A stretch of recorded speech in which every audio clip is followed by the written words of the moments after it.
আমরা বলেছি মিথ্যার বেসাতি দিয়ে বাংলাদেশকে খুন খারাপির একটি স্বর্গরাজ্যে পরিণত করা হয়েছিল।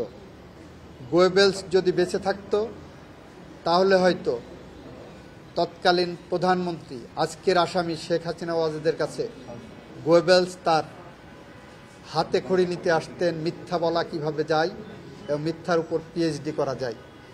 আমরা এটাও বলেছি পৃথিবীর ইতিহাসে যত স্বৈরশাসক আছেন তাদের যদি কোনো সমিতি করা হয় সেই স্বৈরশাসকদের সমিতিতে নিশ্চিতভাবেই শেখ হাসিনা ওয়াজেদ সভাপতিত্ব করতে পারবেন। মানব সভ্যতার ইতিহাসে এই বিচার একটি মানদণ্ড হয়ে থাকবে। আমরা চাই শেখ হাসিনাও ন্যায় বিচার পাক। আমরা চাই শেখ হাসিনার বিরুদ্ধে যাতে কোনো ক্যাঙ্গারু কোর্টের মাধ্যমে বিচার না হয় সেটাও আমরা বলেছি।